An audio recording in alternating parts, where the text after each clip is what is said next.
All right, let's get started. Today we are going to complete our discussion of consumer choice by actually coming back and deriving the demand curve that we started the semester with. Actually showing you how, from the limited set of tools we've given you, we can actually derive the underlying demand curves that we've seen in this class. I'm going to spend the rest of the lecture then talking about the elasticity of demand, what determines the shape of that demand curve. I'll talk about how changes in income affect demand. And then we'll come back talk about the effects of a price change.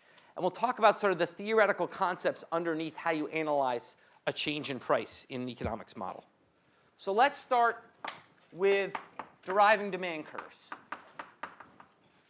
Deriving demand curves. Okay, so we started in this class with the demand and supply curve, and I said which where they came from. So basically, we're now going to talk about how do you derive, from the tools we've learned so far, the relationship between price and quantity demanded. The downward sloping relationship between price and quantity demanded that we showed you in the very first lecture. So to do so, let's return to our example from last time. Remember, our example from last time is the utility function was of the form U equals P times C. Okay? Your parents had given you an income of $72 with which you could buy pizza and cookies. Pizza at a price of $12 and cookies at a price of $6. Okay? That was the parameters of our example from last time. And once again, remember, all I've done is given you stuff here. Obviously, this part is non-controversial. There's a price for pizza in the market. There's a price of cookies in the market. There's an income. There's the amount of money your parents give you. That's non-controversial. And this is just a sensible assumption of what someone's preferences might look like. All I'm saying is with these four things, we are done. With these four things, we can now derive a demand curve. And how's that? Well, let's start by looking at it graphically in Figure 4.1. Okay? Figure 4.1, on the left-hand side, is exactly the kind of indifference curve analysis that we did last time. So we start with budget constraint BC1. Okay?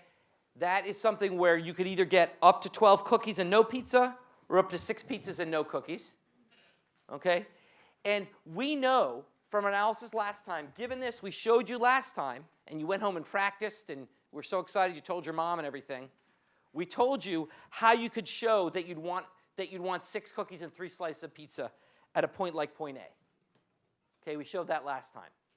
Now, we also talked about what happened when the price changes. So, for example, imagine that the price of cookies rises to $9. Okay? Well, we know if the price of cookies rises to $9 is that you could still, on your budget, afford 6 pizzas. So the y-intercept does not change, but the x-intercept changes.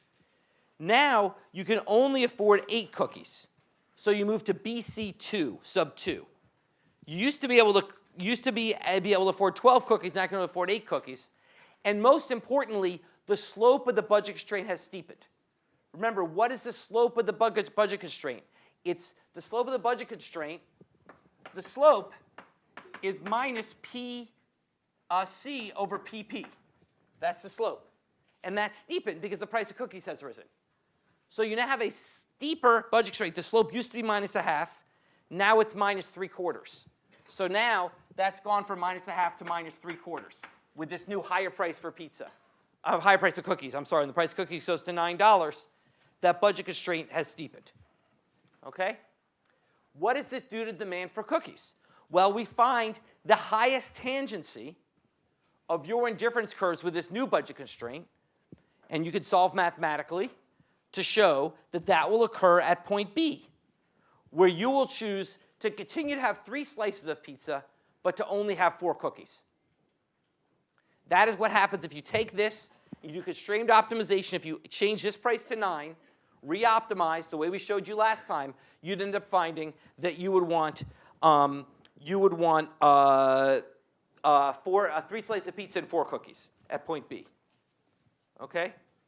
Now, what if instead the price of cookies fell to $4? So cookies got cheaper. Well, in that case now, you could still only afford 6 slices of pizza. So the y-intercept once again doesn't change. But the x-intercept now moves out to 18. because now you can afford 18 cookies.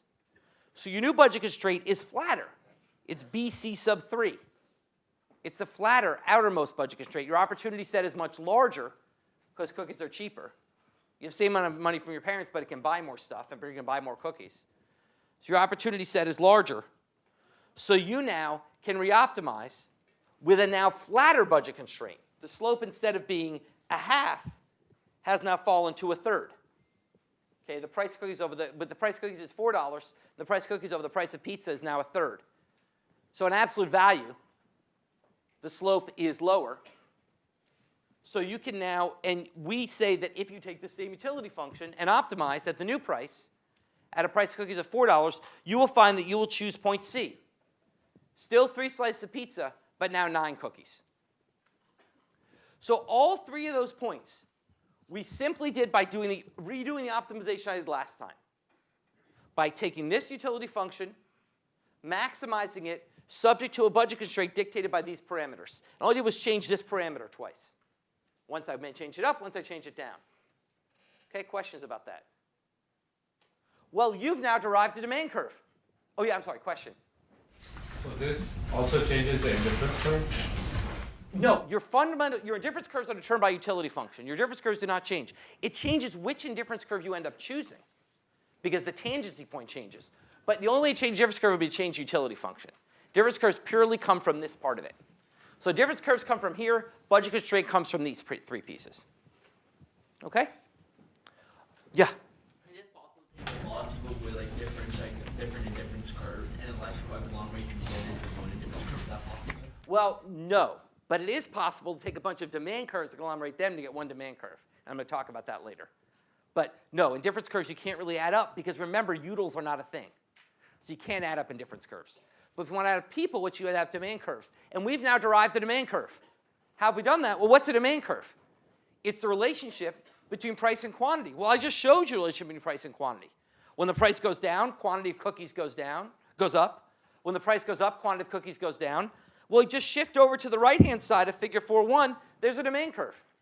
I just graphed these 3 points. I just graphed for each of the different price of cookies I gave you, how many cookies are demanded.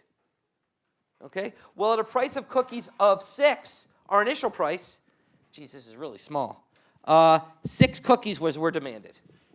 Okay? When the price of cookies goes up to 8, when it goes up to 9, only 4 cookies are demanded. When the price of cookies falls to 4 at point C, then 9 cookies are demanded. So literally, we've just derived the demand curve. Starting with these primitives, your tastes, your preferences, and your budget constraint, we've derived a demand curve. That's it. That's where demand curve comes from. Okay? And that is, that's essentially what is underneath the demand curve. What's underneath the demand curve is the fact that as the reason demand curves slope down, okay, is that as the price goes up, you want less of the good. Because with a given utility function, that price goes up, you want less of the good, and that's why demand curve slopes down. Okay? So we've just derived that. Okay, questions about that? Yeah? Is it always true that, like, regardless of your utility function, like, you always want 3 pizzas? I guess. Great question. Did you peek at my notes? No, because if you had, you would have said that's exactly the question I would have asked you. So since you asked me, I'll answer it. No, it is not always true. In fact, that is a feature of this particular utility function I've chosen. This particular utility function I've chosen gives the feature that the demand for a good is a function only of your income and that good's price, not of the other good's price. That's a feature of this. That's why we like this utility function. Okay, it has that nice feature. In general, that's not true. In general, when the price of one good changes, it will affect the demand for all goods, not just that good itself. So the more general utility function, that would not be true. With this utility function, it gives what's called the flat price consumption curve. Okay, not a term you need to know, but just if you want to be more technical, which is basically, with this utility function, demand for any good is a function only of its own price and your income. Therefore, when other prices change, it doesn't affect the demand for that good. But that is not generally true. In general, when you change the price of one good, demand for all goods changes. Okay? Questions about that? Okay, yeah? Is this why you chose like 3 as a constant in this? Oh, it wouldn't matter what number I'd chosen. But the bottom line is the number, as the price of cookies changes, the number of pizza slices would never change. Demanded would never change. That's the feature of this particular utility function. It's a nice feature of it. Okay. Once again, that comes to this trade-off with modeling. I've chosen a simplified utility function with this nice feature that's almost certainly not true.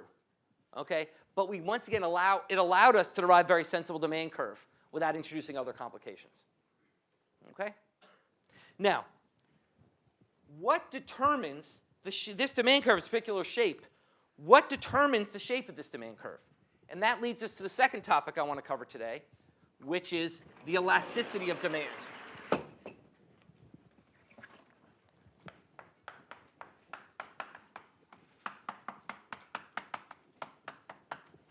The elasticity of demand.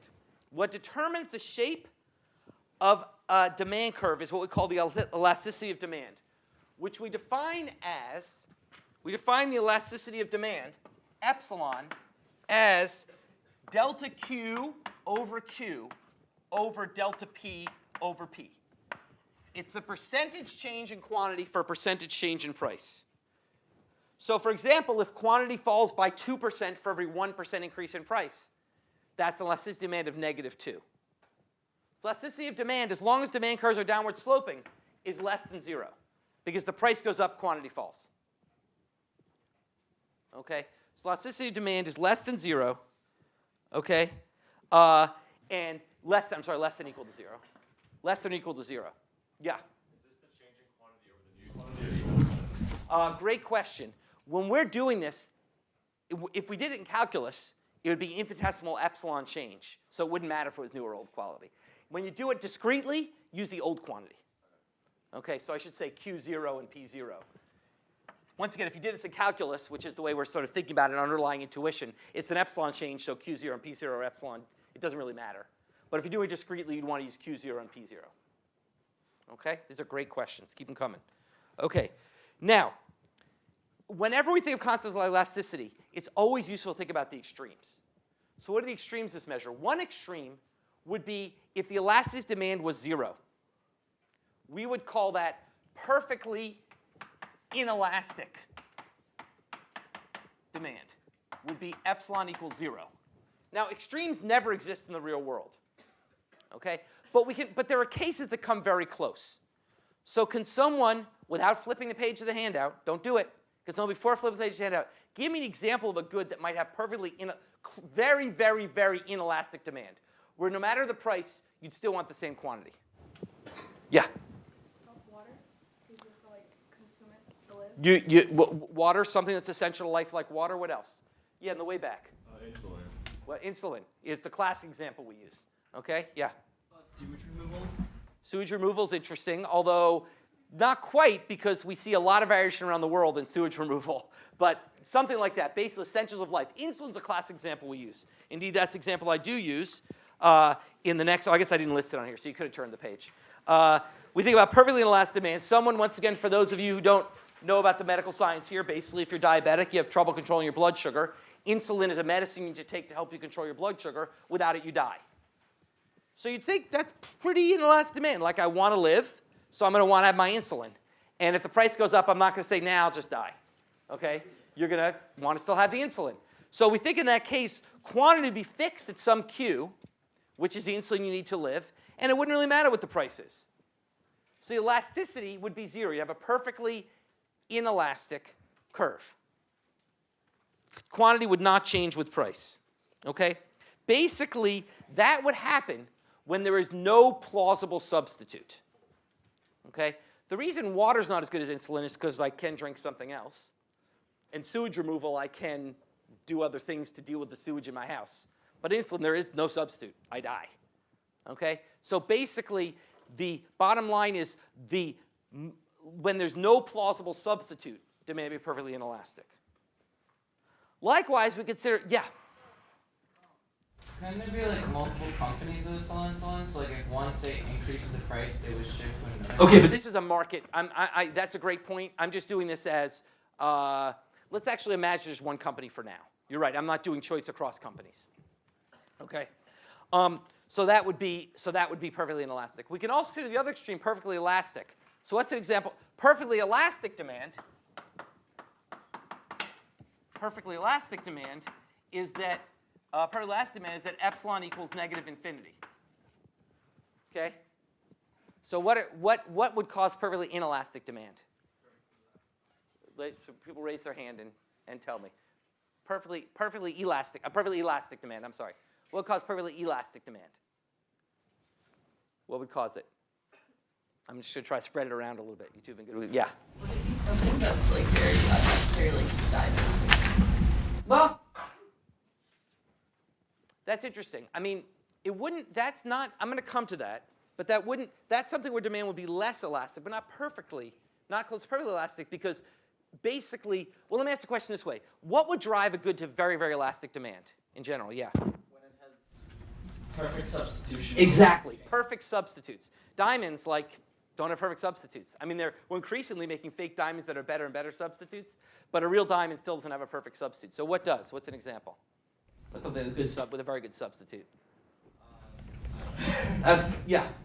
Spork. A spork.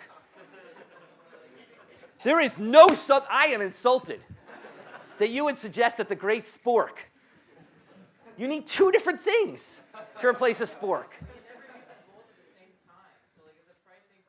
Like you never.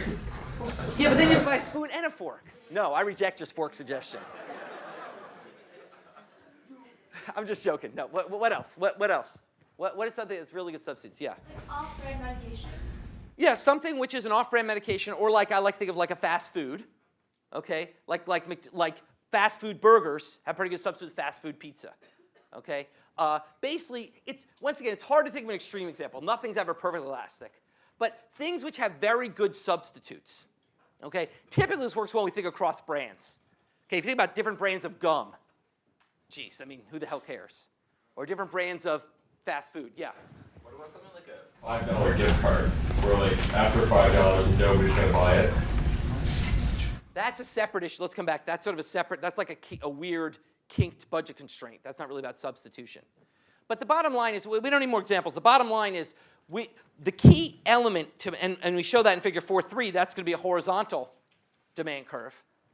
With a perfectly elastic demand, you have a horizontal demand curve, and therefore, price never changes. Because with a perfectly elastic demand, it's sort of a weird way to think of perfectly elastic demand. The way it works is if I ever charge a price 1 epsilon above someone else, I'd lose all my business. And if I charge a price 1 epsilon below everyone else, I would have the entire market. Because if it's perfectly elastic, like if one pack of gum, I don't know what these stupid gum thing, Orbits and Ellipse or whatever, if they charge like a penny more than someone else, no one would buy them. They'd go out of business. Okay, that's the idea here. And that's why the price can't change. The price is fixed. If anyone deviates from that price, boom, they either lose the market, get the whole market. Yeah. Would the market for dollar bills be elastic, be perfectly elastic? But there's not really a market for dollar bills. There's not really, I mean, you could say the demand for cash in general might be fairly elastic because you have credit cards and things like that. That's an interesting idea. Yeah. So basically, when you have perfectly elastic demand, you end up with sort of this constant price and quantity, and quantity changes, but price doesn't change. Okay? So that's kind of the extremes. So in general, we have goods that are more and less elastic. Okay? In general, we end up within this range between perfectly elastic and perfectly inelastic. The bottom line is, here's the intuition I want you to have. What determines elasticity is substitutability.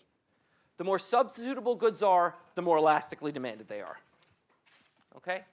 So now I want to go on to another topic, which is related, which is we talked in our example about what happened when I change prices. What about when I change income? So the third topic I want to talk about is what happens when income shifts. And how does that affect demand curves? When income shifts, how does that affect demand curves? Okay? Well, we could do the same exercise we did before. We did an exercise before where we said, well, let's just use the tools we used before to solve for your new choices at different prices. Let's just solve for your choice at different incomes. So let's go to figure 4.4. Okay? Figure 4.4. Once again, we start with BC1. Same parameters as before. Same setup as before. Okay? We choose point A. Now let's say I raise your income from $72 to $96. You've done well. Your parents are giving you more money. $96. Well, in that case, you will choose to have both more pizza and more cookies. Given this utility function, you will choose point B. Okay? You will choose point B. Okay? Likewise, if I lower your income from $72 to $48, then you will choose point C. Okay? So as your income goes up, you'll choose more of both. As your income goes down, you'll choose less of both. Okay? So now, once again, you'll notice this. Well, let me come to that. So basically, what that says is I can trace out the relationship between how your income changes and how your demand for cookies change. I can then graph that on the next graph and generate what's called the Engel curve. The Engel curve is the relationship between income and quantity demanded. And we'll come back to why this matters. Okay? The Engel curve is the relationship between income and quantity demanded. Now here the Engel curve is linear. Once again, that's just a feature of this utility function. In general, it doesn't have to be linear. But here the Engel curve is linear. That's just because of the way we struck this utility function. Okay? And the slope of the Engel curve is what we call the income elasticity of demand. Okay? Gamma, which is delta Q over Q, Q0 once again, if we're doing it discretely, over delta Y over Y0. That's the income elasticity of demand. Okay? Now let me just say one comment here about this, because there's sort of a big cheat that I'm doing here with all this that I need you guys to be aware of, which is constant elasticity versus linear curves. We know a constant elasticity curve will not be linear. Okay, if it's linear, it's not constant elasticity, because if it's linear, the elasticity will change along the curve. Okay, so the demand curve I drew in Figure 4.1, that was a constant elasticity demand curve. That's why it was curved. This Engel curve I drew here would not be constant elasticity because it's linear. You can calculate for yourself that the percentage change, the income elasticity will shift as you go along this curve, and you can show yourself that. What we're going to do in this class is we're going to draw linear constant elasticity curves, which is, of course, technically wrong. Just think of them as blown up versions of a large demand curve. Everything is locally linear, right? Once again, for an epsilon change, everything is linear. So the truth is, we'll cheat a little bit and often draw linear constant elasticity curves. And I want to own that that's a cheat. Okay? But just, if everything is really local, it's not that bad a cheat. Okay? So that's kind of how we're going to, that's sort of a cheat we're going to do constantly through this course. And we'll be very clear if we're very clear any problems or anything if we need you to deviate from that. Okay? Now, what we have here, in addition to a linear Engel curve, is we have an upward sloping Engel curve, or positive income elasticity. We call goods with a positive income elasticity normal goods. Goods where the more money you have, the more of them you want, we call normal goods. Okay, because that's sort of normal. However, it is also true that a number of goods in the world actually have gamma less than 0. And we call those inferior goods. Why would a good be inferior? Why, when your income goes up? Yeah. Exactly. Any examples anyone can think of? Yeah. Maybe on like fast food at a restaurant dining, like there's a minimal amount of food you have to eat, and then I'll pick your fast food, and then it has to get more money. Exactly. Great example. Yeah, in the back. Omega watches versus Rolex watches? I wouldn't think of them as inferior, either of them as inferior. Relative, they may be inferior. But obviously, when your income goes up, you're not going to suddenly, you're going to want more of both. Okay? Whereas fast food, you actually would want less of it as your income goes up. Literally, you will eat at McDonald's less if you're richer. You're not going to have fewer watches if you're richer. Okay? So the bottom line is that inferior goods, you're actually getting to, it's a bit subtle when you think about different goods of the same kind. Let's think about classes of goods rather than brands of goods. Once you get across brands, you're right. Let's think about classes of goods. Watches, luxury watches in general, are clearly not inferior. Fast food may be inferior. literally richer people may eat probably less fast food than poorer people. Okay? Yeah. Would something like a refrigerator count where after you buy one, you don't really need more of them? Well, that's like a that could be right, but yeah, I think not, because the bottom line is rich guys are much more likely to have 2 refrigerators than 1. So it says this discreteness problem. It's too discrete to really use an example. But I think fast food's a great example. The classic example we use is potatoes. Okay, where like in the old days, like before fast food, like that was the cheap, filling, shitty tasting food stuff that guys sort of ate all the time. And now, like when they have money, they say, I'm going to move on to steak, and they eat less potatoes. Okay? So something where essentially you'd rather shift to something else, you have more money, is inferior. Okay? Now, moreover, within that, within normal, we're going to draw a distinction between what we call luxuries and necessities. Luxuries are going to be good where gamma is greater than 1, and necessities, gamma is less than 1. So we're going to say, essentially the question is, proportional to your budget, what happens if your income goes up? In other words, do you spend more and more? They're both normal goods. The richer you are, the more you buy of it.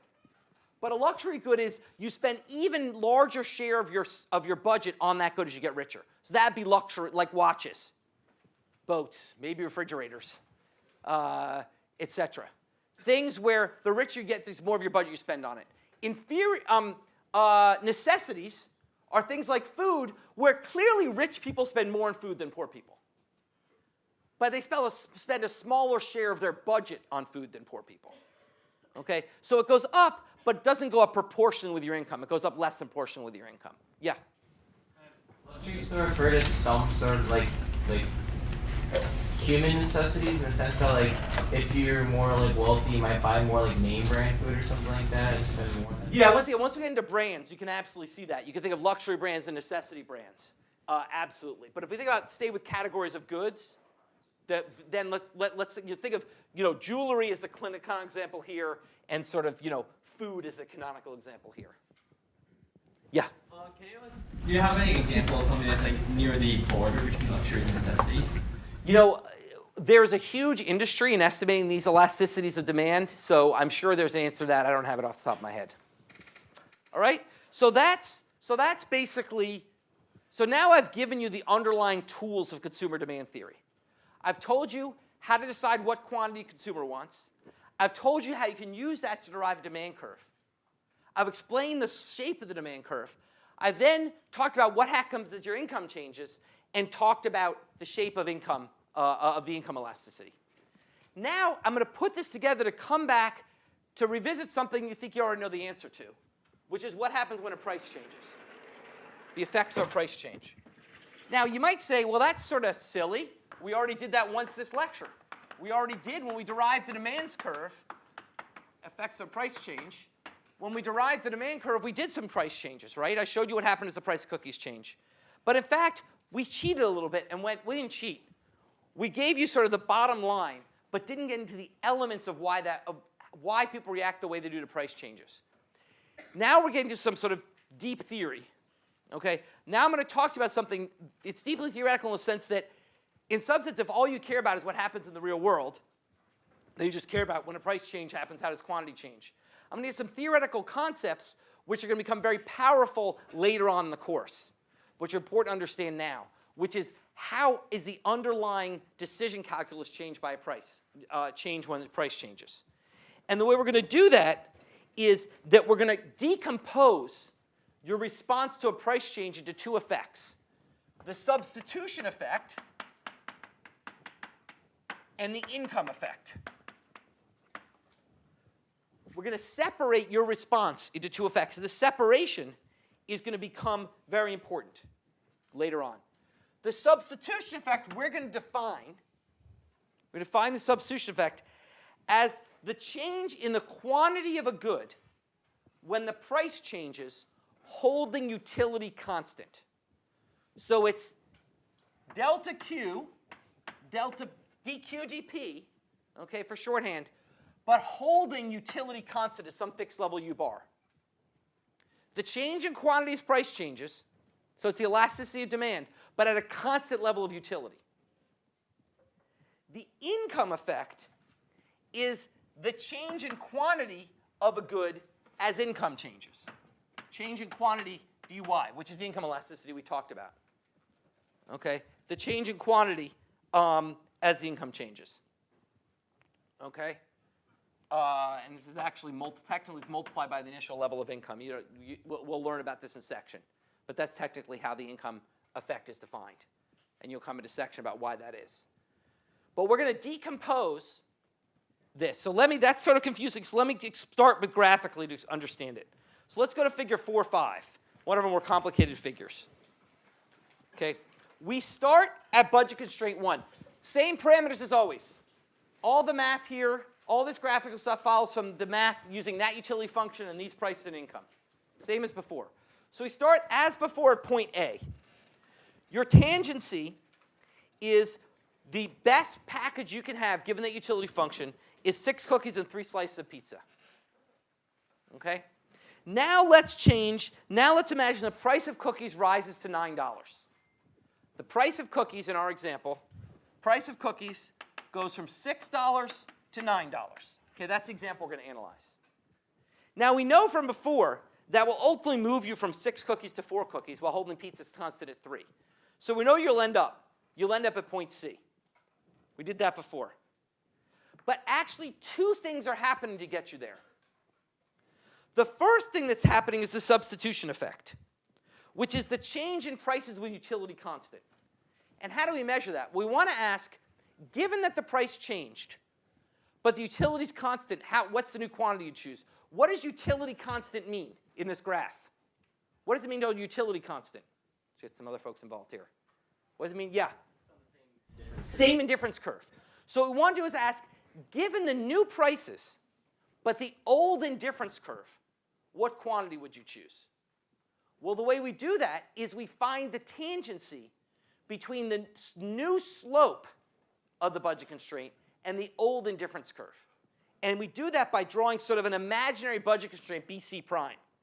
BC prime is a sort of imaginary budget constraint. It's not a real budget constraint, but it has the slope of the new budget constraint, but is tangent to the old indifference curve. That's the key thing. BC prime, the imaginary budget constraint, the dashed line, has the slope of the new budget constraint, same as the new price ratio. So the slope is the new price ratio. The slope is now is at the new price ratio, but it's tangent to the old indifference curve. So BC prime is basically going to be tangent to the old indifference curve at point B. So what we're saying is the substitution effect moves you from point A to point B. That is, holding utility constant, but at these new prices, you would choose to have fewer cookies and less pizza. Okay? We call this notion compensated demand.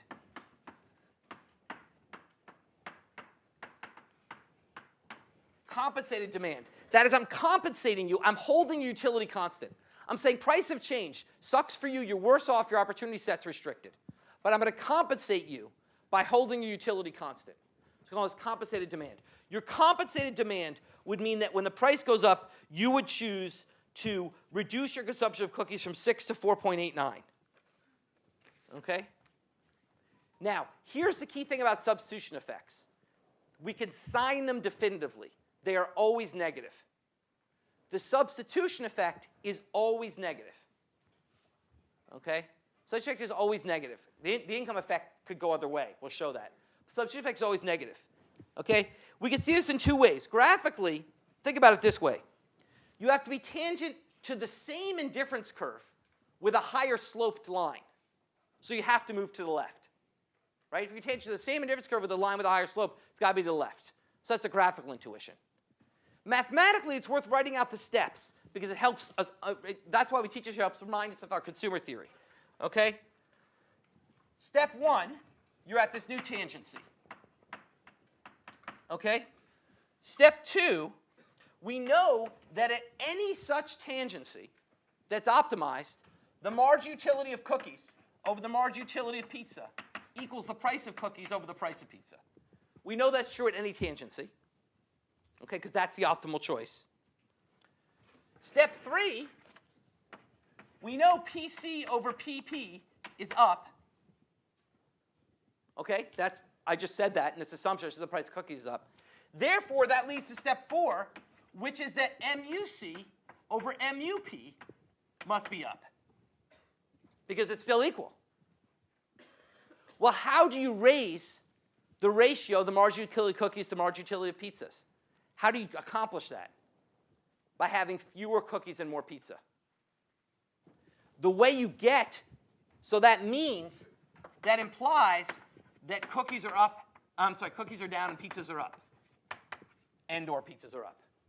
Okay? How do you get that ratio to be higher? Well, remember, this is why I do this math here. Remember the key intuition. More cookies means lower marginal utility of cookies. The more cookies you have, the less you care about the next cookie. So I want the marginal utility of cookies to be lower. If I want the marginal utility of cookies, to be higher, I've got to have fewer cookies. Or I've got to have more pizza. Or both. Okay? So the substitution effect is always negative. If I'm going to hold utility constant and change prices and raise a price, you'll always want less of that good from the substitution effect. Okay? Question about the graphics of the math. Okay. Now let's come to the income effect. The income effect says hold the income effect is saying holding prices constant. So I should have put this here. The income effect is this at a constant price. Should add that. So the income effect is the change in quantity demanded as income changes, holding prices constant. So now we're saying the income effect is saying, look, the price changed. So therefore, I shifted my consumption away from cookies. But the other thing that happened is I got poorer. They might say you didn't get poor, your parents didn't send you less money, but remember, your opportunity set restricted. You effectively are poorer because this price went up. How do we represent that? Well, we can exactly represent that by the shift from BC prime to BC2. Because BC prime and BC2 have the same slope. That shift is just the income effect. So that's holding the prices constant. The price ratio for BC prime and BC2 is the same. Okay? But you're now effectively poorer. Because at the same income, you can afford fewer cookies. So you're effectively poorer. So now your income's effectively falling. And at that new budget constraint, with that new lower effective income and higher price ratio, you choose point C. So we got from A to C, just like I told you before, but we actually get there in 2 steps.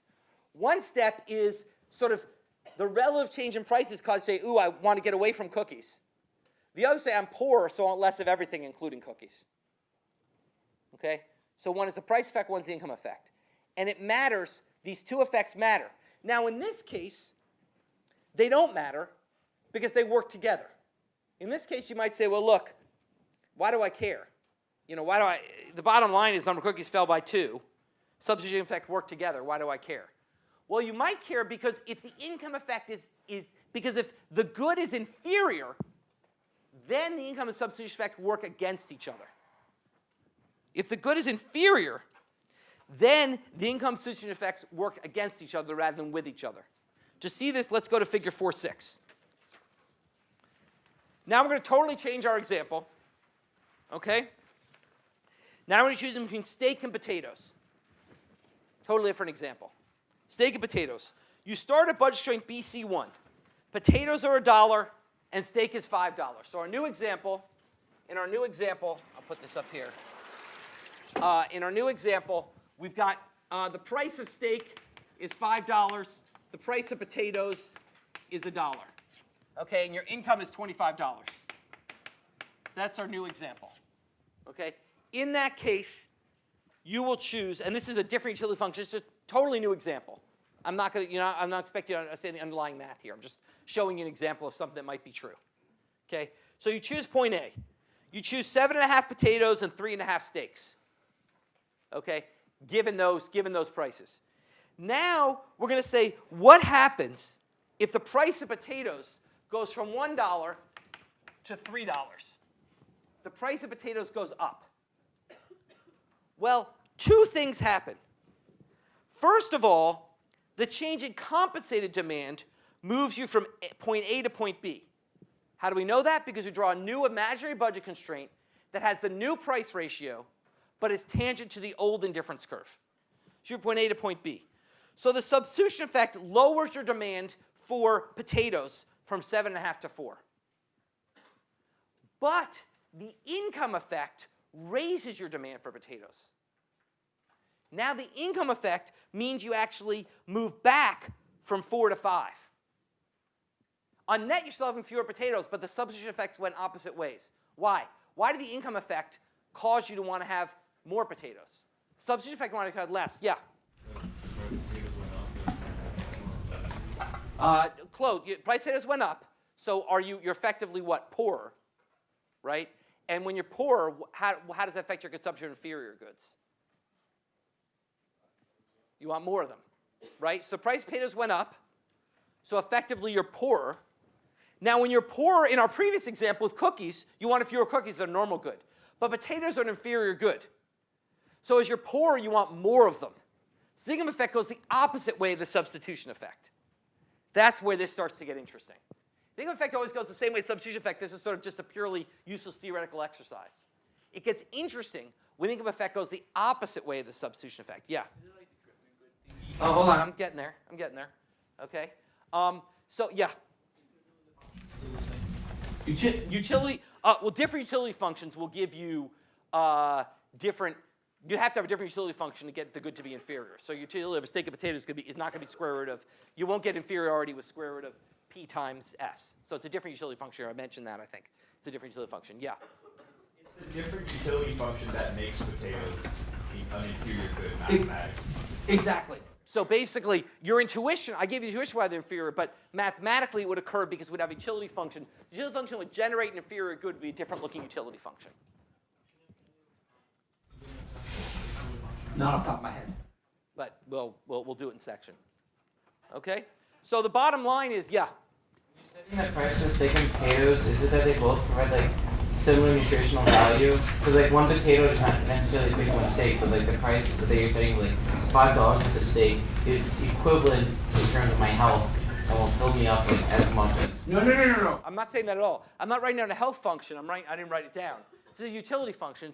It's about filling up. It's about taste. Steak maybe leave me hungrier, but it's way better. So it's not about what fills me up. Literally, all I'm saying is, given my utility function, I don't have the utility function written down, but given my utility function, I was choosing a balance of mostly potatoes and some steak. Now the price of potatoes goes up, I end up wanting fewer potatoes, but not as few as you might think from the substitution effect because potatoes are inferior. Yeah? Earlier you said that in substitution the price is constant. No. What I'm saying, the income effect is holding the price constant. What happens to your demand? So holding the price constant, what I mean by that is moving from BC prime to BC2 is the income effect. Holding your price constant. So the price change is reflecting the substitution effect. That's reflected in moving from BC1 to BC prime. The income effect is holding the price constant that is given that same slope of that imaginary new budget constraint. You're now poorer. So that's why, so it's once again, it's a hard thing to wrap your mind around. It's theoretical. But the notion is when a price changes, two things happen. It changes the relative desirability of two goods, and it changes your income, your effective income, your opportunity set. Two things are happening. Okay? Yeah? First, when a price first changes, you need the substitute, so you keep your... They both happen at the same time. Let's be clear. This isn't sequential. This is happening in real time. It's not like you said the price went up, I'm going to compute my, it's happening in real time. It's just we're decomposing into two effects. And the reason we're doing that is because once goods are inferior, this decomposition becomes interesting. Okay? So let's think about, I like to think about this in sort of a simple table to help sort of remind you how to think about this. So let's think of a simple table. Here we have the price change. Okay? So the price can go up, or the price can go down, up and down. Here we have the substitution effect. Here we have the income effect. And here we have the total. Okay? Well, in the case of a normal good, so in the case of a normal good, if a good is normal,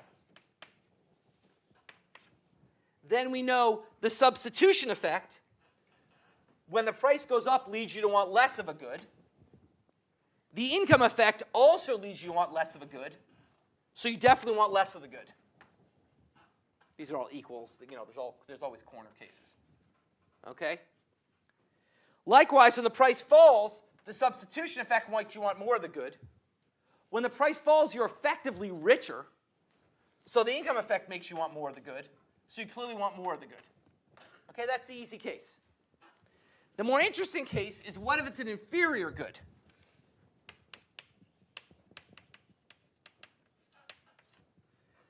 Now, if the price goes up, the substitution effect is the same. Substitution effect is always negative. A higher price means you substitute away from the good. But the income effect is now positive. So the net is unclear. Likewise, if the price goes down, the substitution effect is always positive. You always want more of the good if the price goes down. But the income effect is now you want less of the good. Why? Because you're richer. If the price of a good falls, you're richer. Richer means you want less of that inferior good. So the net effect is unclear. So the interesting case becomes inferior goods. Okay? Questions about the table. So this raises the question, are there goods? What does this imply? If the income effect dominated the substitution effect, you could get what? Yeah. Yes, you could get an upward sloping demand curve. You could actually theoretically get an upward sloping demand curve. And we call this a Giffen good. A Giffen good is a good where you get an upward sloping demand curve, where actually the inferior income effect is so large it dominates the substitution effect. And you actually get an upward sloping demand curve that a higher price leads people who want more of the good. Now, in fact, this is named after Giffen, some guy Giffen, I guess, and probably was a guy because it's old. Okay? But in fact, it's convenient because it's close to the word griffin, and griffins are imaginary, and so are Giffins. Okay? It's actually hard to find examples in reality of Giffen goods. Okay? It's actually pretty hard to find examples in reality. Okay? But there was one interesting experiment that was run, which is sort of the first convincing evidence that in some situations Giffen goods could exist. So they ran the following experiment. They ran a study in China where very, very poor households, most households in China are poor, but they basically divided into super poor versus moderately poor households. Okay? And they basically gave them coupons which lowered the price of rice, which was their staple good. Okay, they eat rice, and that's sort of their basic good they eat. And they basically lowered the price of rice.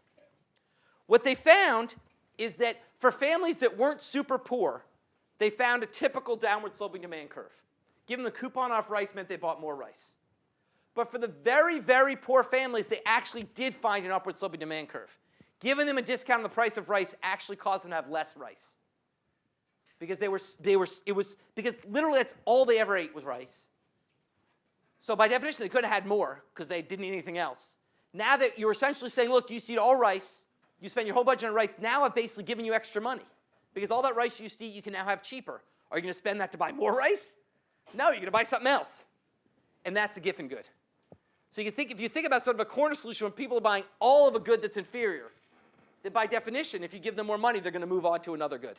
Or there's at least a possibility, and that's a Giffen good example. But we have to search pretty darn hard. Typically in demand context, we think that demand curves are downward sloping. However, when we get to other contexts, we're going to find it's more normal to find that these income and substitution effects fight against each other and lead to strange shaped curves, and we'll come back to that later in the course. Okay? Okay, I'll see you all Wednesday.